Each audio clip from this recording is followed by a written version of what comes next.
Public Affairs very much thanks Residco, our sole corporate underwriter, for helping to make the production of this show possible.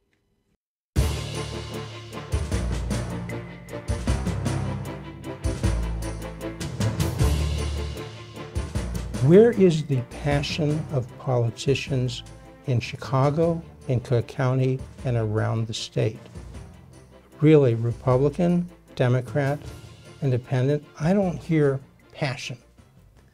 I agree, and from my perspective, I think one of the biggest challenges we're dealing with is the lack of balance of power. Part of the reason why we've started Big Tent Coalition and other organizations, and our goal is to get Illinois to be a battleground state by 2030. Now that doesn't mean turning Illinois red. It would be great if Illinois was purple, because we would be able to have more voice, more diversity of thought, and I can just point to examples. One of those being the Invest in Kids tax credit scholarship program. I was sitting on the House floor down in Springfield at our Capitol and watched as the leadership in government did absolutely nothing to help that program, to continue that program, a program that was benefiting nearly 10,000 students. You said leadership. Who are you referring to? Call them out, name names. Well, the Democrats that are in charge of the Speaker, the Speaker Chris Welch, right? Yes. And the Senate President? Senate President Harmon. So those two. Any other leaders you'd like to call out who did nothing? I think there was generally a lack of energy and effort. Were the to get this Republican thing leaders? through. The Republican have a House. We call him a House Republican leader. Some would say minority leader. Tony McCombie, right? Right. John Curran on the Senate side. Right. Were they speaking out? Were they going around? Were they giving talks? Were they talking to the media? I think outwardly a lot of folks were supportive, outwardly and publicly. Now, in the same breath, you have to just look at the numbers, and there's a lot of folks that are benefiting financially quite a bit from the teachers' unions and Republicans as groups. well as Democrats, so they just Both take sides. the money. Take the money. And it was really a shame, and you could see it in the eyes of everybody that was on the House floor there. It was shameful. I mean, you can see even folks on the Democrat side of the aisle that were very much in support of this program, but the screws of power had gotten twisted on them by the leadership, by the teachers' union, by, whether it's by threat. But you were a state or rep. otherwise, You're not a state rep now, but you were a state rep. Yeah. You got a bully pulpit. If you're a Democrat, Republican, or even independent, if there are any, you could say, okay, the numbers aren't there, but Tony McCombie, you got a group. Rally the group. Go out and speak. Shame them. Shame them. Shame on you. You got 10,000 students. It's a small number, but they're benefiting from investing kids. 10,000 students, those families. Right. And it's a $75 million program out of a $50 billion budget. I mean, you're talking $53 billion budget. $53 billion. And climbing worse, right? You're talking less than a percentage Right. for a program that is changing the lives of generations of families. Where is the indignation, the passion? I mean, is that why you left? Because you just got tired? You couldn't really have an impact? Did you decided you're going to put it all in BTC, Big Tent Coalition? Was that it?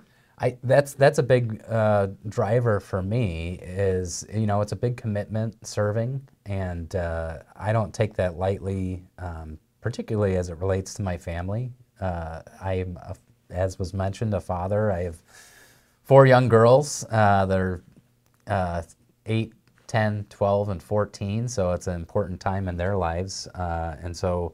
Did they look to you for inspiration? I hope so. I try to be the best dad I can be. Right, because they want to hear from you. They want to hear, they see some of this. They see some crime. They got friends. Some of them aren't learning how to read. They presumably are. They want to say, hey, Dad, what are you doing about this, right? Right. And so, yeah, and that's been always my thing, is like we want to lead by example. Action is a lot better than words. And quite frankly, we get too many words from a lot of our politicians and not a lot of action.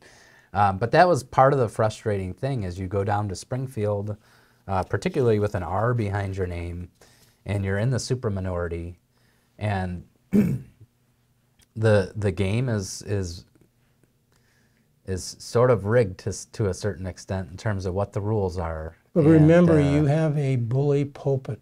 Yes, I don't know if agree. it was TR who said that. We'll say he did, Teddy Roosevelt. Yep. Said bully pulpit. Whether you're a president, whether you're a congressman or congresswoman or a state legislator or a municipal person, politician, school board member, Absolutely. you have a bully pulpit, folks. I've just said that.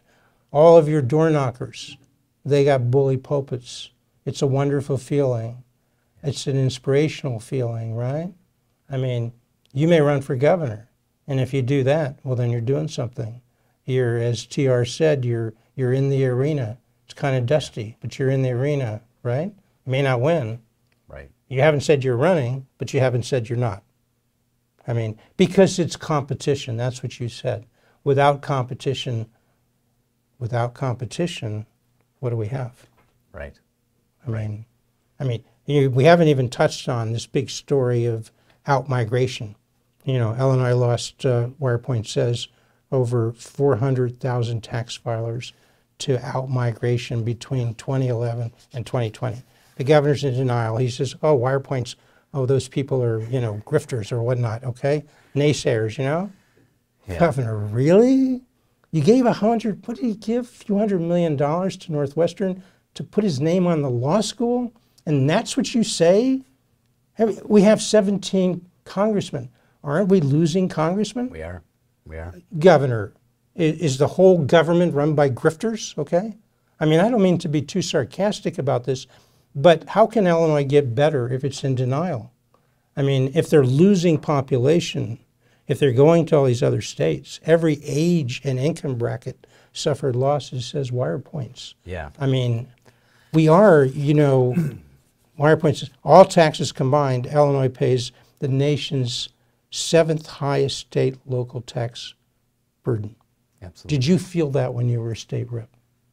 Yeah, I mean, one of the, you know, it really hits home, particularly when you're having face-to-face conversations with people and you hear their stories, and the stories are all different stories, but there's three main stories that I would hear. It's young people that are finishing college or about to go to college and don't feel like there's opportunity in the state of Illinois, so they're going out of state to get educated, and oftentimes staying out of state and starting families, so that you just lost the whole generational line of people. And then you have middle-aged people that you know, their kids are they're empty nesters, and they're looking at their property tax bill. They're looking at the fact that their kids moved out of state and their grandkids are in some other state, and so they're getting out. And then you have a lot of seniors. I talked to an elderly woman when I was on the campaign trail, and it just broke my heart. It's like I did everything right all my life, paid my bills, paid my home mortgage off, thought I owned my house, and between the property taxes that we have to pay and the homeowner's insurance, it's like I'm going to be paying a mortgage for the rest of my life. I don't own my house.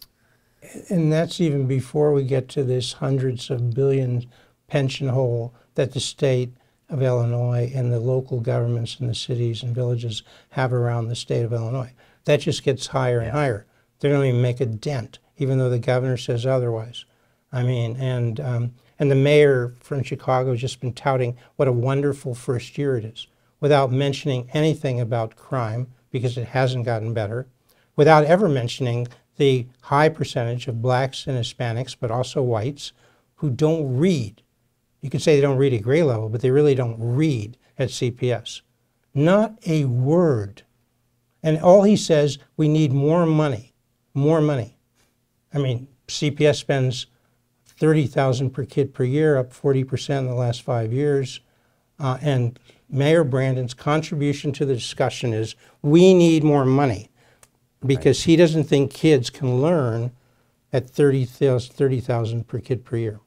I mean, is this any way to run a railroad? It doesn't seem to be to me. I mean, when you look at competitive education options and they're giving people a premium education for a third of the price, it begs you to wonder, you know, we need more money, but again, you look at competition, enrollment continues to decline in the example of CPS at a rapid pace, and the amount they're spending per pupil continues to grow, and the results are, in terms of the outcomes, are getting worse. And so, you know, how can you say more money is the answer? And, you know, my dad had a saying, if you're not growing, you're dying. And there is no standing still in governments or in business or in life in general. If you're standing still, the world's going to pass you up. And so to look at what's going on in the state of Illinois, you know, money goes where it's appreciated, people go where they're appreciated. And when they feel like they're getting taken advantage of or they're not being dealt with fairly, they start to look for other places to go. And what we need in Illinois is not more taxes, we need more taxpayers. And taxes are the one thing that is kind of a zero-sum game. You know, there's the amount of taxes that they're gonna levy, whether it's your community and your state, and that's just split between the amount of people that live in that area. So if half your community moves out, and we've seen this in some communities like Harvey on the south side, that's lost half their population, well, who's left holding the bag? The people that are in the community now are all paying, their effective tax rate is higher, the highest in almost any other place in the county. So to sum it up, if you were running for governor, and you were running for governor now, I know it's not the case, we don't have an election for governor in Illinois this year, but just give me a minute or so of your stump speech. Yeah, just give it to me from the gut right now. What would you tell me in a minute why you should be governor? You haven't decided, but if you were running for governor, what would you go out when they opened that door, when you knocked on that door? What does Tim Ozinga say as to why they should vote for you for governor of the state of Illinois? I think regardless of what the future holds, what myself and my family, what we've been passionate about for generations is helping individuals and their families succeed. And that looks different to different people, but we want to provide an environment where people don't have to worry about crossing the street, where you don't have to worry about your kids going out and playing in the neighborhood or what side of the street you're on, how to get to school. And we want to create an opportunity for families to thrive and grow and continue to build their legacy here in the state of Illinois, not feel like they have to go somewhere else to fulfill that dream. All right. Thank you so much, Tim Ozinga, for coming here and just saying it bluntly, all right?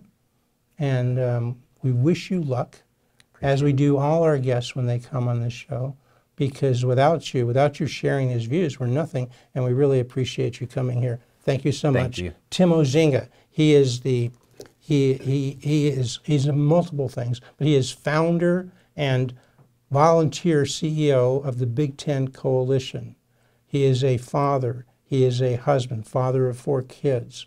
He is a co-owner of Ozinga Brothers, okay? And he's the executive vice president of that company, very flourishing company. Despite all of these burdens and this tax burden, the regulation burden, your company is thriving in its 4th generation. Is that right? Yes, that's correct. Okay.